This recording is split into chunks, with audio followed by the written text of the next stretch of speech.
श्यामल हंसासन करुणासन रखवाहन साजे ओम हर शिवजी भुज चार चतुर्भुज दस भुज ते ब्रह्माविक गणपाविक होतादिक संगे ओम हर हर हर शिव लक्ष्मी वरदा वेत्री गंगा मैया पार्वती संगे गंगा पार्वती संगे। Hello hello hello hello hello Shri Radhe Shri Radhe Shri Radhe hello hello परम दिनैनं परमं पवित्रम् उद्धत्तिवाकर्णिभो जलकायकान्तम्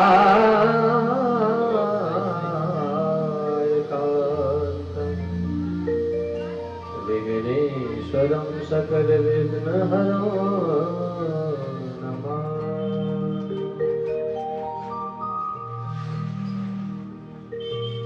गुरुर्ब्रह्मा गुरुर्विष्णु गुरुर्देवो महेश्वरः गुरुर्साक्षात् परब्रह्म तस्मै श्री गुरुवे नमः।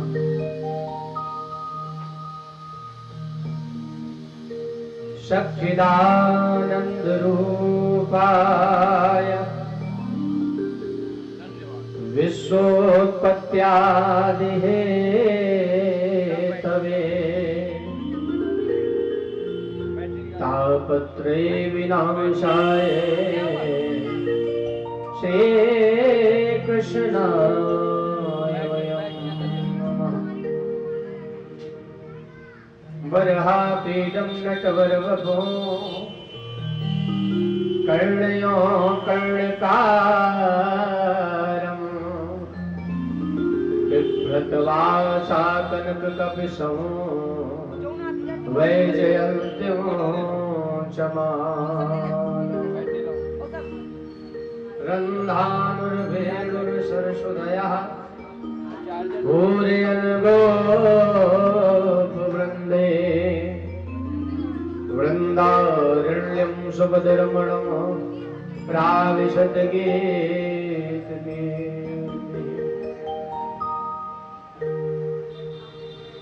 तो राम नाम की लूट है लूटा चाहो तो लूट अंतकाल पछताएगा जब प्राण जाएंगे। नमः संभवाय च मयो भवाय च नमः शंकराय च महेश्वराय च नमः शिवाय च शिवतराय च श्री श्री श्याम सदा शिवाय नमः। बोल गजानन सरकार की बोल मैया की।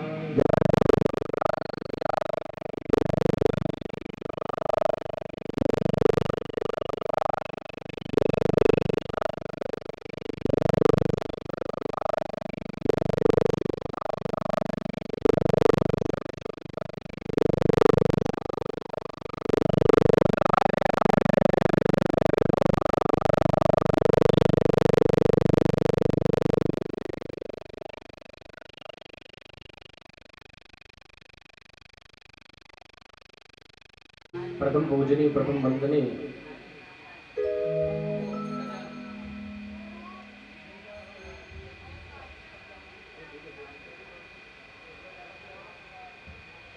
चलते हैं बड़े भाव से। प्रथम पूजनी प्रथम वंदनी भगवान श्री गजानन सरकार को रिझाते हुए प्रार्थना करते हैं। तत्पश्चात कथा की ओर प्रस्थान करेंगे।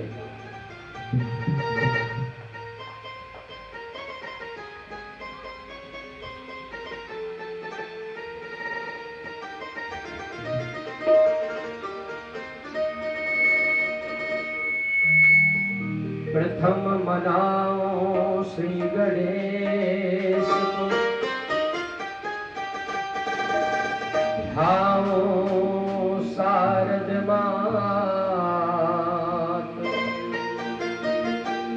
मात पिता गुरु प्रभु चरण में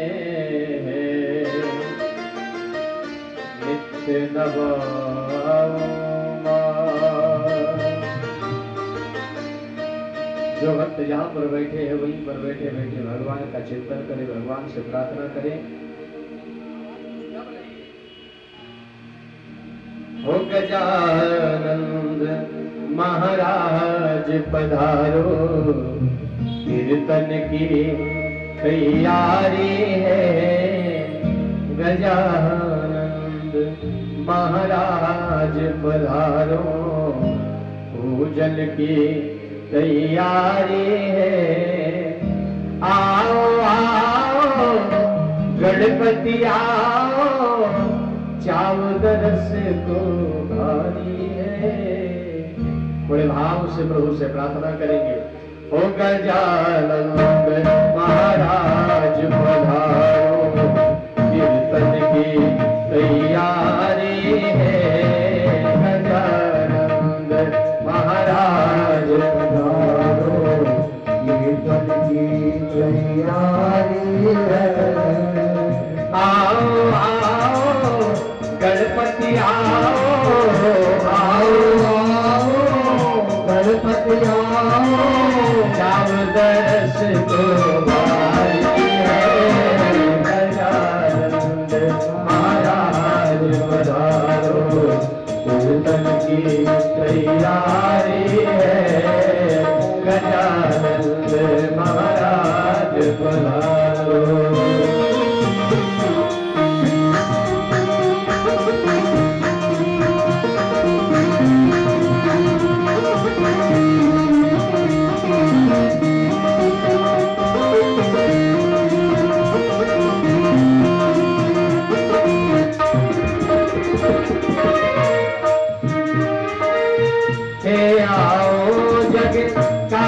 बनेरा थापड़ मारी बाजी है।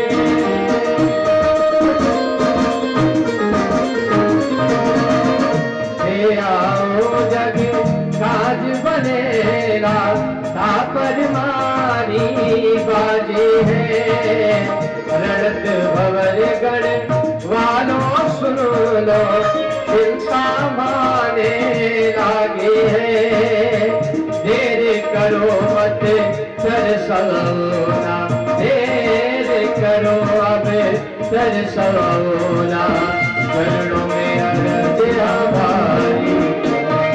गजानंद महाराज पधारो, कीर्तन की तैयारी है।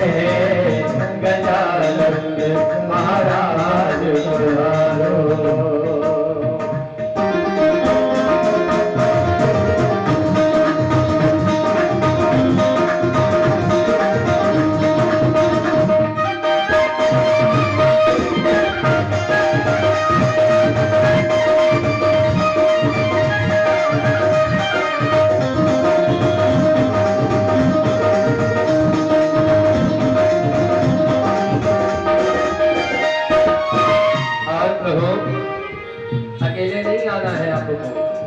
रिद्धि सिद्धि के साथ शुभ लाभ के साथ आना है प्रभु।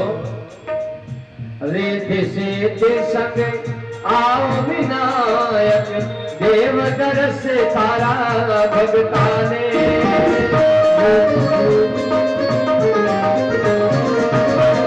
रिद्धि सिद्धि संग आओ विनायक, देव दरस तारा भगताने।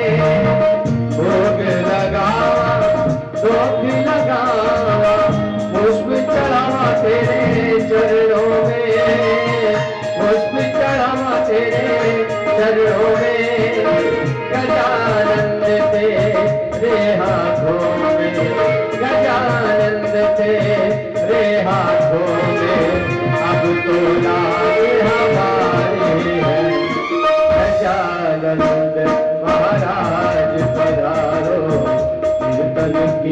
तैयारी है, गजानन महाराज पधारो।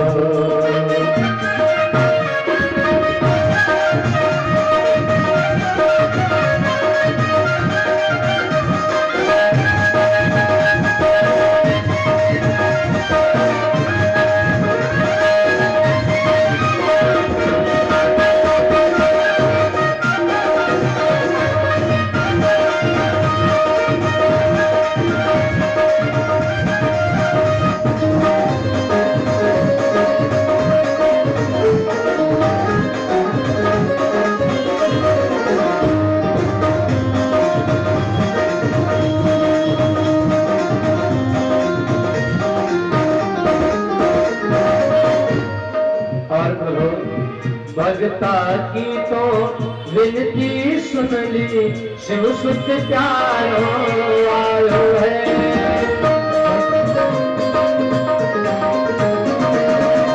भगता की तो विनती सुन ली, शिव सुत प्यारो आयो है। जय जयकार करो गणपति की, मेरो मन हरे सायो है। बरसेगा अब रस पूजन में, बरसेगा अब रस कीर्तन में, भगत की महिमा भारी। गजानन महाराज पधारो, कीर्तन की तैयारी है। गजानन महाराज पधारो, कीर्तन की तैयारी है।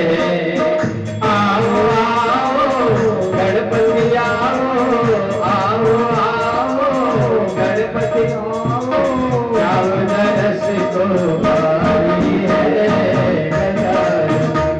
महाराज पधारो, गजानन महाराज पधारो, गजानन महाराज पधारो, गजानन महाराज पधारो।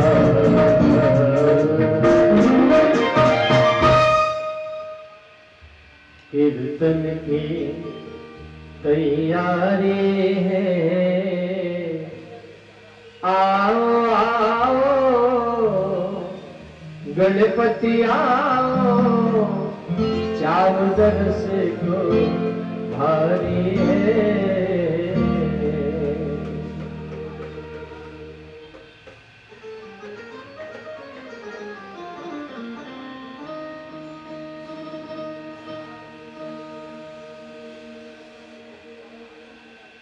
जिन हरि कथा सुने नहीं काला, ओ श्रवण रंग ही भवन है समान। समस्त मातृशक्ति पितृशक्ति तथा समस्त विद्युत समाज भक्त समाज, जहां तक मेरी आवाज पहुंच रही हो, समस्त भक्तों से निवेदन है कि कथा का शुभारंभ होने जा रहा है। आप सभी लोग अधिक से अधिक संख्या में कथा पांडाल में उपस्थित होकर के भगवान की परम पावनी कथा को श्रवण करके अपने जीवन को कृतार्थ बनाना। परम पूज्य महाराज गोस्वामी तुलसीदास जी कहते हैं,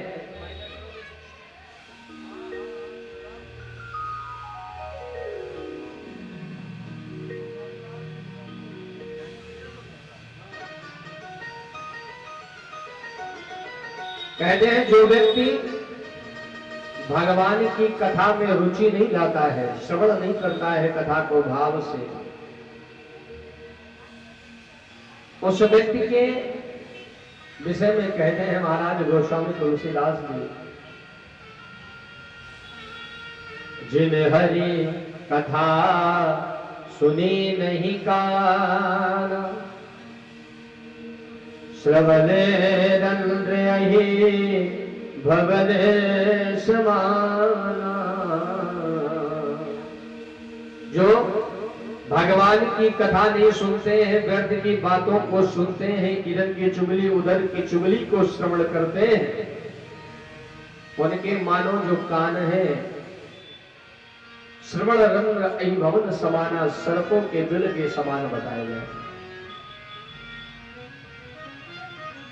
परमात्मा ने शरीर तो दिया है, लेकिन ये शरीर मानो गर्भ में प्राप्त हुआ है।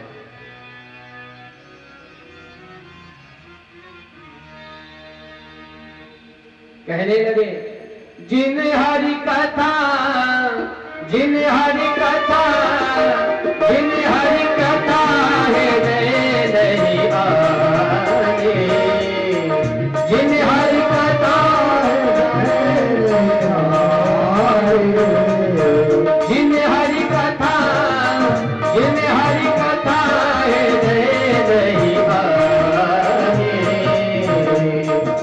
कथा है जीवित सब समान तेरे, जीवित सब समान तेरे, नहीं संत तरस नहीं देखा, मैं नहीं तरस नहीं देखा, नहीं धन संत तरस नहीं देखा,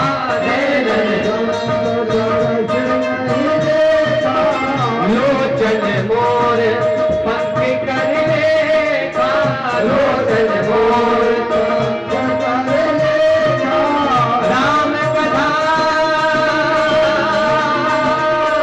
राम कथा,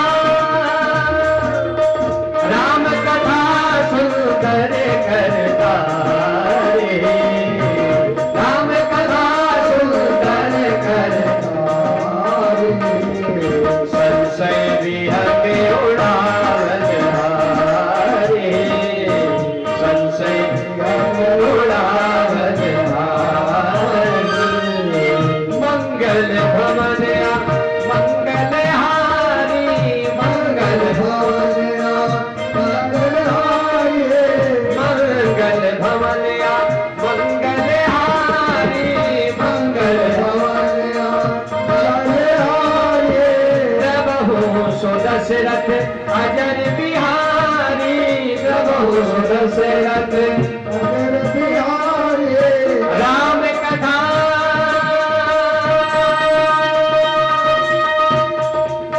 राम ही केवल प्रेम प्यारा, राम ही केवल प्रेम प्यारा,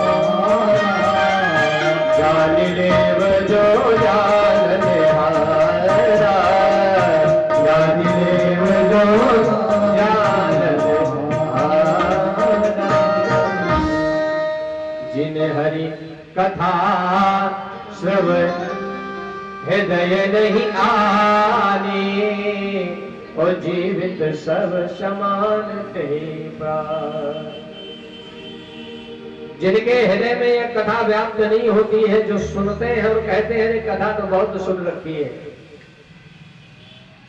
जो कथा को सुन करके हृदय में विचार करते हैं ऐसी कथा तो बहुत सुन रखी है,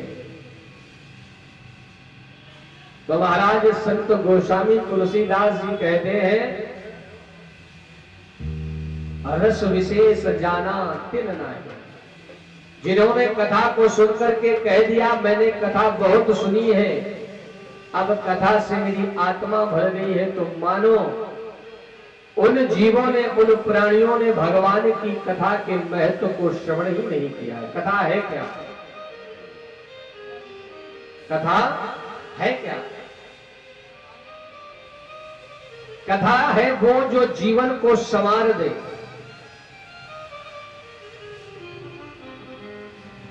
संतन के संग लाग रे तेरी अक्षी बने।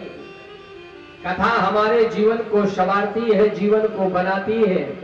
हम जब गलत मार्ग की ओर प्रशस्त होते हैं, चलते हैं, तो कथा ही हमें रोकती है कि गलत मार्ग है, यहां पर मत जाओ। कथा तो श्रोता वही है, भर ही निरंतर हो न पूरे। जिस प्रकार से समुद्र के जल में अन्य नदियों का जल आकर के प्रवाह करके उसमें मिल जाता है। समुद्र भी कह दे बस अब हमारी सीमा समाप्त हो गई है, अब मैं जल नहीं ले सकता। और विचार करो, अगर समुद्र कह दे कि अब इन नदियों का जल मैं नहीं ले सकता हूं, तो जरा विचार करो ये जल कहां जाएगा। जिस प्रकार से समुद्र अथाह है, सम है, ना उसमें जल कभी कम होता है न कभी अधिक होता है, वैसा ही जीवन होना चाहिए।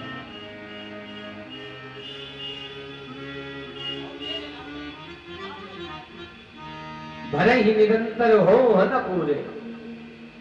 भगवान की कथा, एक कथा सुनी, अगले दिन से दूसरी कथा है तो फिर कथा में पहुंच गए। और जो कथा को श्रवण करने के बड़े रसिक हैं, रसिका भवभाव कहा, जो रसिक लोग हैं ना, वो तो नित्य प्रतिदिन प्रयास करते हैं कि कुछ आज राम चर्चा, भगवत चर्चा कुछ नई श्रवण करने को मिले। जो उत्तम श्रोता होते हैं वो खोज किया करते हैं कि अब ये कथा विराम होने के बाद अगली कथा कहां पर होगी, वहां पहुंच जाए। जिनका जीवन ही कथा है, कथा व्यक्ति को उच्च पद प्रदान करती है, कथा व्यक्ति को उच्च पद प्रदान करती है। कैसे? ध्यान दें।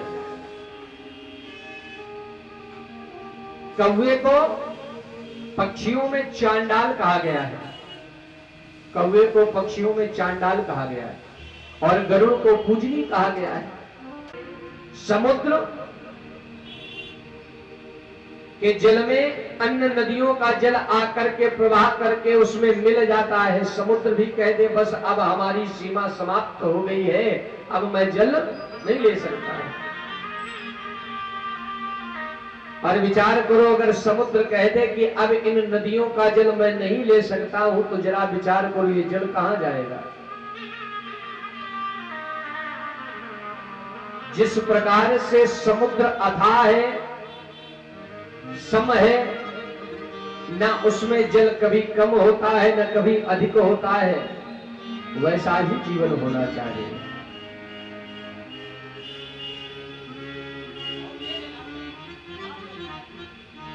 भले ही निरंतर हो न पूरे। भगवान की कथा, एक कथा सुनी, अगले दिन से दूसरी कथा है तो फिर कथा में पहुंच गए। और जो कथा को श्रवण करने के बड़े रसिक हैं, रसिका भवभाव कहा, जो रसिक लोग हैं ना, वो तो नित्य प्रतिदिन प्रयास करते हैं कि कुछ आज राम चर्चा, भगवत चर्चा कुछ नई श्रवण करने को मिले। जो उत्तम श्रोता होते हैं वो खोज किया करते हैं कि अब ये कथा विराम होने के बाद अगली कथा कहां पर होगी, वहां पहुंच जाए। जिनका जीवन ही कथा है, कथा व्यक्ति को उच्च पद प्रदान करती है, कथा व्यक्ति को उच्च पद प्रदान करती है। कैसे? ध्यान दें। कौवे को पक्षियों में चांडाल कहा गया है, कौवे को पक्षियों में चांडाल कहा गया है, और गरुड़ को पूजनी कहा गया है। तो देखिए, जिसने अपने हृदय में कथा को धारण कर लिया तो उसका चांडाल तक तो समाप्त हो गया। कौन? काग भुसुंडी जी, जो नीलगिरी पर्वत पर बैठे हुए भगवान प्रभु की कथा निरंतर सुनते हैं, और उनके समान संसार में कोई वक्ता नहीं है महाराज काग भुसुंडी जी से। बहुत बड़े वक्ता हैं। एक बार युद्ध हुआ, नाग फांस में भगवान राघवेंद्र सरकार लखनलाल जी बांध दिए गए। सारे देवताओं ने निवेदन किया, महाराज गरुड़ जी जाकर के भगवान को नाग फांस के बंधन से मुक्त कराया। और जब बंधन से मुक्त कराया तो गरुड़ महाराज को अहंकार हो गया।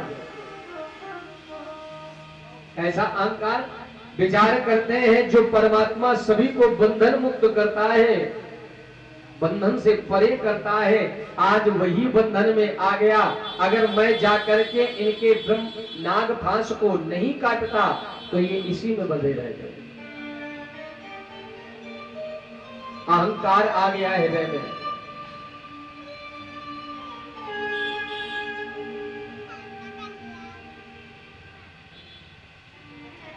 और जब अहंकार आ गया तो एक दिन गरुड़ जी भगवान विष्णु से कहते हैं, प्रभु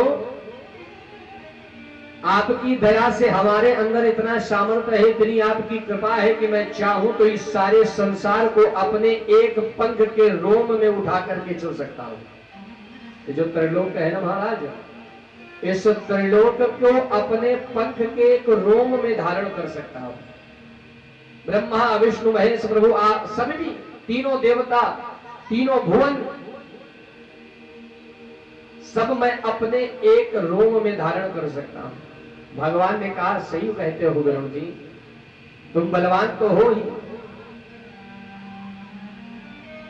गरुड़ कहते प्रभु आपको एक पल में, एक क्षण में सारे विश्व का, सारे त्रिभुवन का भ्रमण करा दो, वो सामर्थ्य है इस गरुड़ में।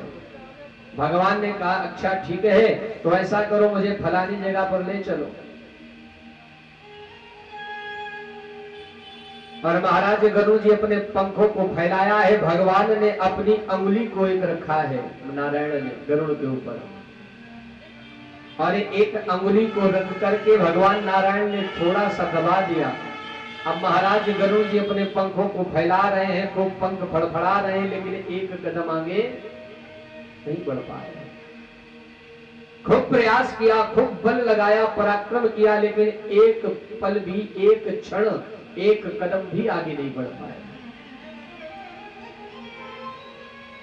गरुड़ को ज्ञात हुआ, मैंने कल एक बात बताई थी, तू बोलता है या मुख बोलता है, बता तेरे मुख से कौन बोलता है। जरा विचार करो, गरुड़ जी को ने विचार किया, अरे मेरे अंदर जो पराक्रम है ये भी प्रभु की दया से है, और आज प्रभु की कृपा हम पर नहीं है तो भगवान की एक उंगली को मैं उठा करके उड़ नहीं पा रहा। और जब तक प्रभु की कृपा थी, तो कृपा जब प्रभु की थी तो भगवान को मैंने नाग फांस के बंधन से मुक्त कराया था, तब प्रभु की कृपा थी। और आज प्रभु की हम पर कृपा नहीं, अहंकार मेरे ऊपर आ चुका है, अहंकार ने अपना घर बना लिया है। इसलिए आज गरुड़ महाराज भगवान के चरणों में गिर करके प्रभु से प्रार्थना करते हैं, प्रभु अहंकार तो हृदय में आ गया है, अब प्रभु मैं करूं क्या? ये मेरा अहंकार कैसे दूर होगा? तो कहने लगे, जपहु जाय शंकर सतनाम, हुई है हृदय तुरंत विश्रामा। अगर अहंकार से दूर होना चाहते हो तो जाओ जाकर के भजन करो, जाकर के कथा श्रवण करो, जाके महिमा का चिंतन करो, जाके भक्ति क्या है, भक्त क्या है, ध्यान दो जाकर के। बोले महाराज कोई उत्तम वक्ता बताओ, तो बोले जाओ नीलगिरी पर्वत पर चले जाओ। बोले वहां कौन? बोले काग भुसुंडी जी। काग भुसुंडी जी आपको कथा सुनाएंगे, जिनका कौवे के रूप में अवतार हुआ है। ध्यान दें, कौवा चांडाल योनि का है और गरुड़ पक्षियों का राजा है।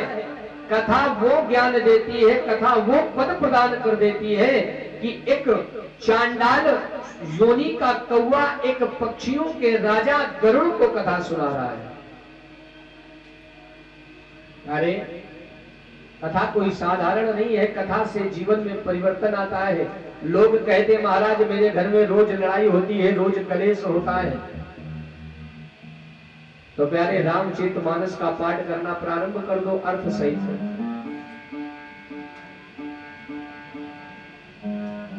और एक एक चौपाई को अर्थ सहित पढ़ी और भाव से उसकी एक भी चौपाई को पर अपने जीवन में आपने धारण कर लिया तो मान लो घर में कभी लड़ाई नहीं होगी, ना पति और पत्नी में, ना पुत्र पिता में, ना बहू सास में लड़ाई नहीं होगी।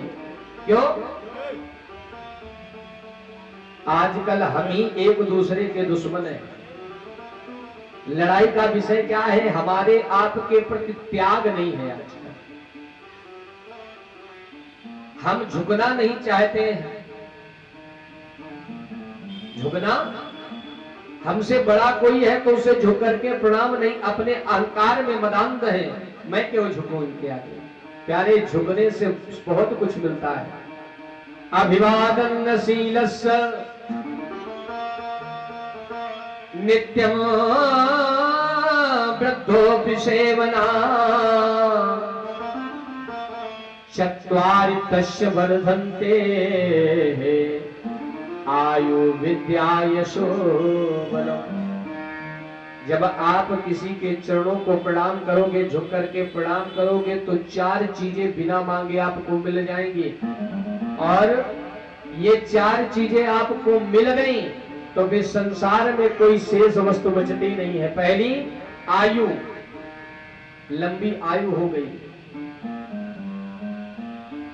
विद्या, ज्ञान आपको प्राप्त हो गया। खूब वेद पुराण आदि को अध्ययन करो, चिंतन करो, भगवत चर्चा करो।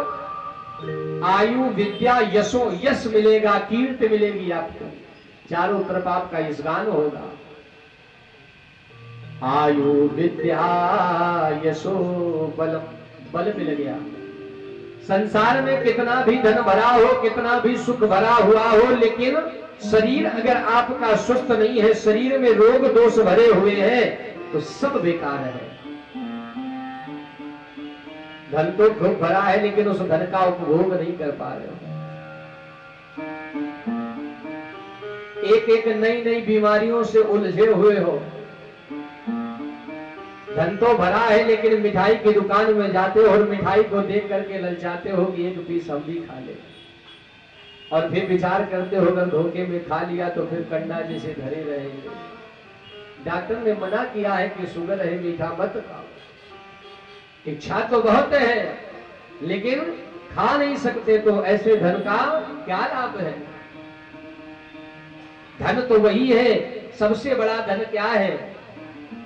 सुंदर सा परिवार हो, पुत्र आपका श्रवण कुमार जैसा हो, पुत्र वधू जो है आपकी बहू वो सीता जैसी हो, कन्या आपकी आपके बातों को मानती हो, पुत्र आपके बातों को मानता हो, घर में भगवत चर्चा होती हो,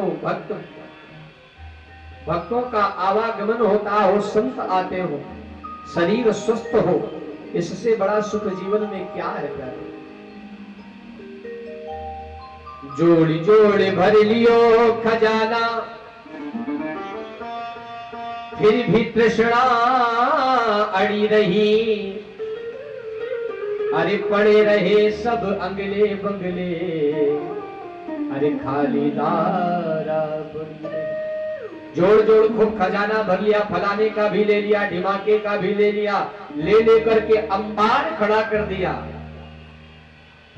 लेकिन प्यारे जरा विचार करो, जैसा धन होगा वैसा ही मन होगा। धन की गति 3 है, भोग, दान और नाश। चौथी गति ही धन की नहीं है। इस शरीर की भी 3 गति है और धन की भी 3 गति है। अगर तीनों गतियों को प्राप्त दो ही गति उत्तम है, एक गति तो एकदम बेकार है धन की। भोग, दान और नाश। नाश क्या है? हम सुबह सुबह पहुंच गए मध्यजालय में, वैश्याओं के यहाँ सब धन लुटा दिया, क्या हुआ फल उसका? उत्तम दान तो वही है, धन वही है जो मंदिर में जाकर के भगवान को सुंदर सा भोग लगाया, ब्राह्मण को दान दिया, गरीब को दान दिया, गरीब को भोजन कराया, वस्त्र दान किए, यही धन है। अपने स्वयं की सुख सुविधाओं में उपभोग में ले लिया, यही धन की गति है। तो प्यारे महाराज चाणक्य जी बताते हैं, संसार के लिए जिस पुत्र, जिस पुत्री, जिस घर परिवार के लिए तुम धन इकट्ठा कर रहे हो, यही एक दिन तुम्हें अलग कर देंगे। बोले कैसे?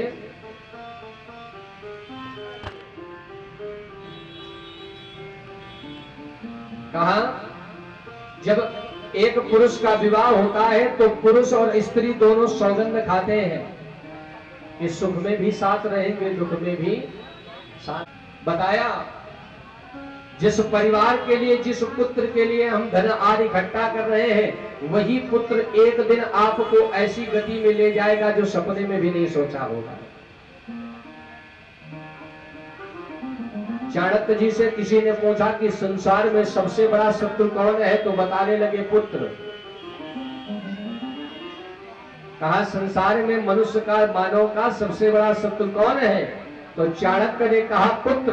बोले कैसे? तो बताने लगे।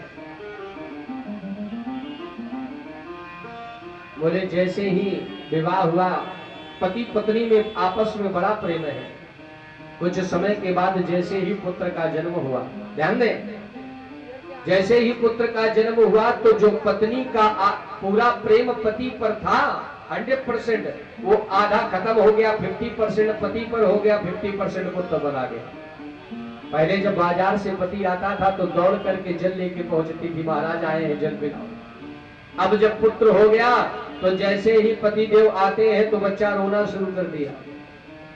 तो श्री देवी कहती है कि जाओ महाराज, तुम अपने हाथे से पानी पी लो जाके। विचार करो, जब तुम्हें दर्द होता था, कष्ट होता था तो पत्नी चरणों को दबाती थी, शरीर को दबाती थी, लेकिन अब पुत्र हो गया तो पुत्र की सेवा में माता लग गई। पति के ध्यान ही नहीं, पति ने भोजन किया है या अब तो पुत्र का ध्यान है, अरे मेरे लाला ने भोजन नहीं किया है, भूखा होगा। जिसके माध्यम से पुत्र प्राप्त हुआ है उसकी याद नहीं है, उसे भूल गए हम। फिर पुत्र जब बड़ा हुआ, जब पुत्र बड़ा हुआ तो ध्यान दे, हर व्यक्ति की इच्छा होती है कि मैं ये खाऊं, ये पहनूं। जैसे ही बाजार में पहुंचे, खाने की महाशय की कुछ इच्छा हुई पिताजी की, तो उन्होंने खाने का प्रयास किया। फिर विचार करते हैं कि चलो सब चीज घर पे ले चलेंगे, दोनों लोग मिलजुल करके परिवार के साथ खाएंगे। घर पर पहुंचा, वस्तु वो पहुंची, पुत्र को बड़ा अच्छा लगा तो उसने सब खा लिया। अब माता और पिता दोनों बैठे हुए हैं।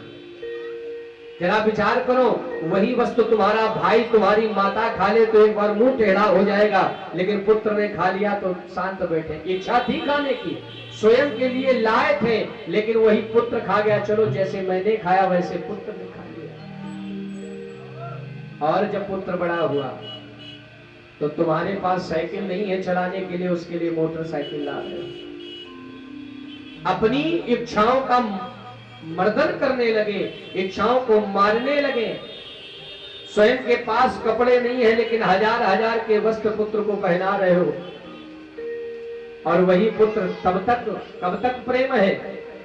जब तक विवाह नहीं होता है तब तक वो पुत्र माता पिता से बड़ा प्रेम करता है, उनकी बातों को सुनता है, लेकिन जैसे ही विवाह हो जाता है, विवाह होते ही पहले जो माता पिता कहते थे वो बात अच्छी लगती थी, लेकिन अब वही माता पिता की बात कड़ू लगती है। बात बात में वही पुत्र लड़ जाता है तो माता पिता सोच सोच रोते हैं।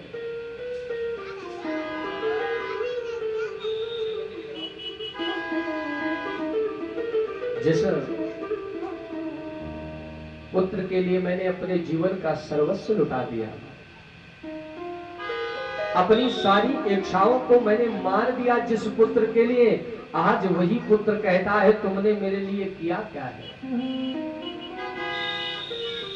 स्वयं भूखे रह करके उसे भोजन कराया, स्वयं वस्त्र न पहन करके उसे पहनाया, उसकी सारी इच्छाओं को पूर्ण किया, लेकिन आज वही पुत्र कहता है तुमने मेरे लिए किया है? अरे पढ़ा लिखा दिया, ये तो सभी माता पिता करते हैं, तुमने किया है तो क्या किया? ध्यान दें, वही पति पत्नी का प्रेम जो पुत्र में बट गया था, जैसे ही बुढ़ापा आता है फिर 100% प्रेम हो जाता है दोनों में। क्यों? बहू ज्यादा बात करती नहीं है, पुत्र के पास समय है नहीं, अब बात किससे की जाए, तो आपस ही में दोनों लोग बैठ के बातें करते हैं। पहले भी दो लोग थे और आखिरी में भी दोनों का जोड़ा हो गया, बीच का जो समय था वो समाप्त हो गया। अब जब कष्ट होता है तो दोनों आपस में रो लेते हैं। बच्चे ने कुछ बात कह दी तो आपस में रो लेते, चलो कोई बात नहीं बेटा है, कह देते। प्यारे, जीवन में कुछ परमात्मा आपको दे दे तो उस वस्तु को पाकर के अहंकार में मत आओ कि इतना भगवान ने हमें दे दिया है। अगर अहंकार आ गया तो वो सारा धन, सारा वैभव, सारा ऐश्वर्य, सारी सुख संपदा एक क्षण में चली जाएगी, आपको पता भी नहीं चलेगा। अगर भगवान ने दिया है तो उनका धन्यवाद करो कि प्रभु, हम सभी चाहते हैं कि हमारा पुत्र श्रवण कुमार जैसा हो, हम सभी चाहते हैं, लेकिन जरा विचार करो, कोई बहू चाहती है कि मेरा पति श्रवण कुमार हो जाए? कोई नहीं चाहती। और वही बहू अपने पुत्र के लिए वही कामना करती है कि मेरा भी पुत्र श्रवण कुमार जैसा हो। जरा विचार करो, बोया पेड़ बबूल का तो आम कहां ते हो। कथा हमें यही सीख देती है कि अपने बच्चों में संस्कार डालना सीख जाओ, सिखा दो बच्चों को। अगर संस्कार नहीं डालोगे तो आज तुम रो रहे हो, कल तुम्हारा पति भी रोएगा और जीवन भर रोते रोते रोते रोते। पहले क्यों नहीं होता था? पुत्र क्यों ऐसे इतने अच्छे होते थे? क्योंकि पहले माता पिता बच्चों में संस्कार डालते थे। बेटा तुम्हें पूजन करना है, भगवान का पाठ करना है, ये काम चलो, चाचा जी आए उनके पैर छूना है, गुरुदेव आए इनके चरणों को छूना है। आजकल हम लोग बताना नहीं चाहते हैं। जब बच्चे को झुकना सिखाओगे नहीं तो तुम्हारे आगे। आजकल तो पहले विद्यालयों में अध्यापक बच्चों को इतना मारते थे, पीटते थे, मजाल है अध्यापक एक तमाचा मार दे, और अगर मार भी दे तो पूरे अभिभावक पहुंच जाते हैं, कैसे मेरे बच्चे को छुआ तुमने। यही हमारी आपकी गलती है। दो ही भाव से, कुछ प्यार से समझते हैं बच्चे, कुछ भय से समझते हैं। भगवान राम समुद्र को 3 दिन तक समझाते रहे, विनय न मानत जल जल गए 3 दिन बीत, और बोले राम सकोप तब बिन भय होए। 3 दिन प्यार से समझाते रहे, नहीं समझ में आया, लेकिन जैसे ही क्रोध किया, क्रोध में समझ में आ गया समुद्र को। ध्यान दें, बच्चों से प्यार भी करो। कब तक प्यार करना चाहिए? 5 वर्ष तक खूब प्यार करो। ध्यान दें, 5 वर्ष तक बच्चों से, महाराज चाणक्य जी कहते हैं, बच्चे से 5 वर्ष तक खूब प्यार करो।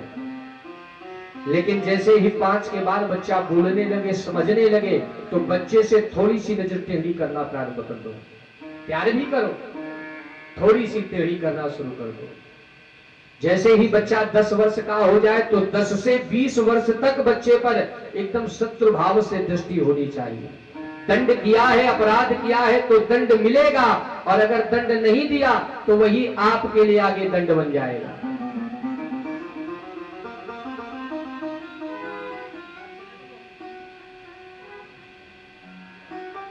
ध्यान दें, अगर बच्चा अपराध करता है, एक कथा मुझे याद आ गई। एक बहुत ही जाने माने डकैत हुए, उन्हें फांसी की सजा हो गई। फांसी की जब सजा हो गई, फांसी का दिन आया तो बोले आखिरी इच्छा तुम्हारी क्या है?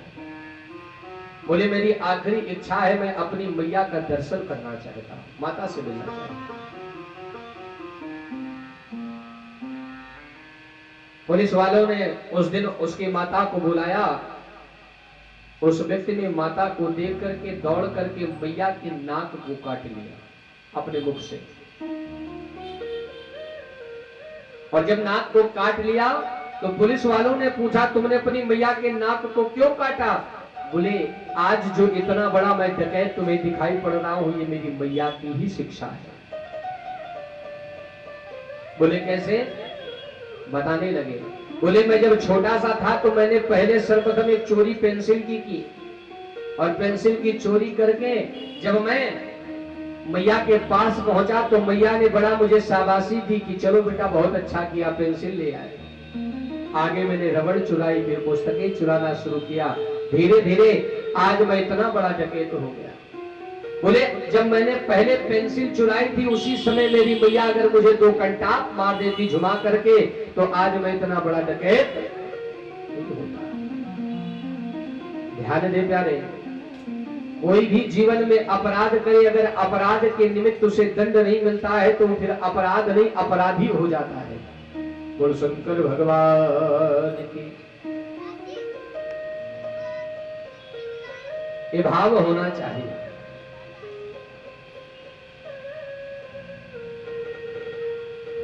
संसार को सुधारना है, जीवन को बनाना है।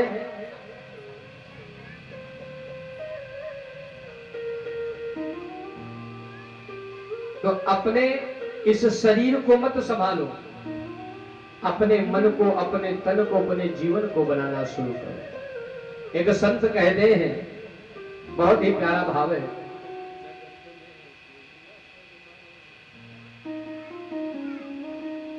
कहने लगे, इस शरीर को कितना भी बनाओगे लेकिन एक दिन ये शरीर चला जाना है, रुकना नहीं है। बड़ा ही प्यारा भाव है। संत कहते हैं, ध्यान दें, वो जगत में कोई न परमानेंट, जगत में कोई न परमानेंट। तेल चमेल और चंदन साबुन, वो तेल चमेली चंदन साबुन, अरे चाहे लगा लो सेठ, जगत में कोई न परमानेंट। कितना भी बदाम रोगन से नहा लो लेकिन ये शरीर मरना है तो मरना है तो मरना। जगत में कोई न परमानेंट, जगत में कोई न परमानेंट, जगत में कोई न परमानेंट। चमेली चंदन साबुन, दिल चमेली चंदन साबुन,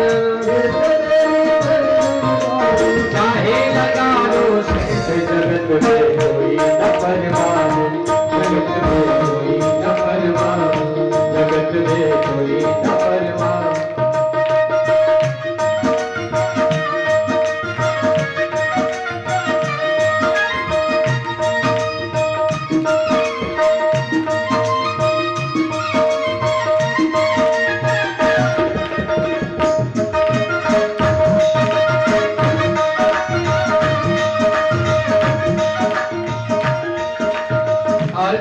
भाव से सेवा करते हैं। प्रभु आवागन लगा दुनिया में, जगत है रेस्टोरेंट हो प्यारे, जगत है रेस्टोरेंट हो प्यारे, जगत है रेस्टोरेंट।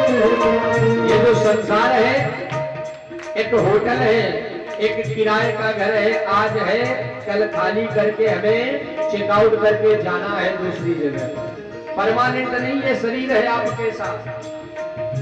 आवागमन लगा दुनिया में, जगत है रेस्टोरेंट हो प्यारे, जगत है रेस्टोरेंट हो प्यारे, जगत है रेस्टोरेंट।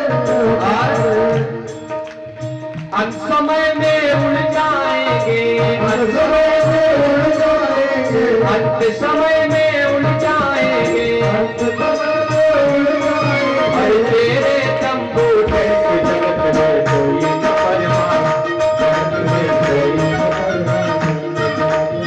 दिल चमेली चंदन साबुन, दिल चमेली चंदन साबुन, चाहे लगा लो सेठ, जगत में कोई न परमानेंट, जगत में कोई न परमार। भाव से दोनों हाथ उठा के ताली बजाते हुए हर हर महादेव।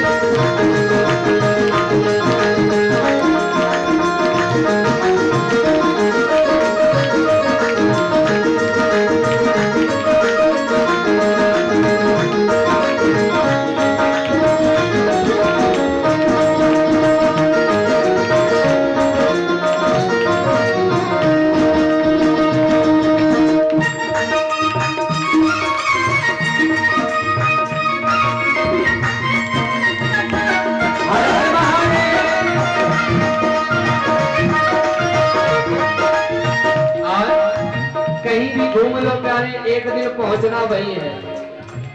कहीं चले जाओ, चाहे काशी चले जाओ, मथुरा चले जाओ, गोकुल चले जाओ, अयोध्या चले जाओ, लेकिन घूम फिर करके अपने घर ही। और घर कौन है? वो परमात्मा का स्थान, जो वही अपना घर है, सच्चा घर। तो कहते हैं संत, हरिद्वार चाहे काशी मथुरा, घूम लो दिल्ली कैंट जगत में, घूम लो दिल्ली कैंट जगत में, घूम लो दिल्ली कैंट जगत में। काशी मथुरा हरिद्वार चाहे घूम लो दिल्ली कैंट जगत में, घूम लो दिल्ली कैंट जगत में, घूम लो दिल्ली कैंट जगत में। मन को राखो प्रभु चरणन में, मन को राखो प्रभु चरणन में। अरे ये जो मन है, ये मन को भगवान के चरणों से लगा कर चलो तो कभी कष्ट नहीं मिलेगा। अरे मन को राखो प्रभु चरणन में, प्रभु चरणों में। जरूरी नहीं अरे धोती पहनो पेंट जगत में कोई न परमार, कोई न परमार। ओ तिल चमेली चंदन साबुन, तेल चमेली चंदन साबुन, चाहे लगा लो सेंट जगत में कोई न परमार, जगत में कोई न परमार, जगत में कोई न परमार।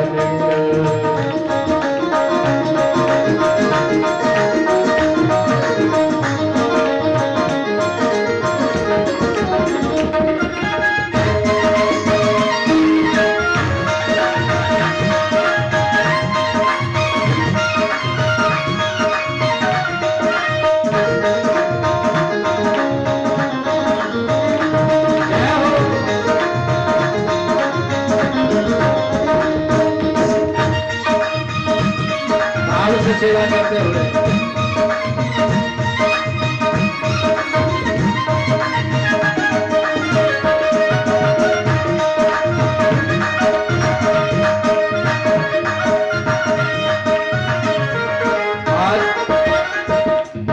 ध्यान दें, राष्ट्रपति हो कर्नल जनरल, या हो लेफ्टिनेंट जगत में, या हो लेफ्टिनेंट जगत में, या हो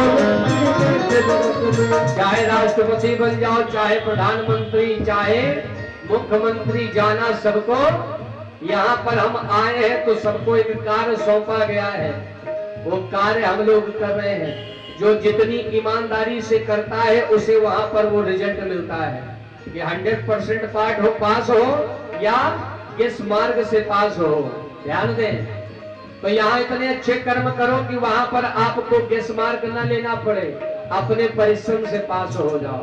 हाँ ध्यान दें, राष्ट्रपति हो कर्नल जनरल, या हो लेफ्टिनेंट जगत में, या हो लेफ्टिनेंट जगत में, या हो लेफ्टिनेंट जगत में। लेकिन ध्यान रखो, अरे काल सभी को खा जाएगा, सभी को खा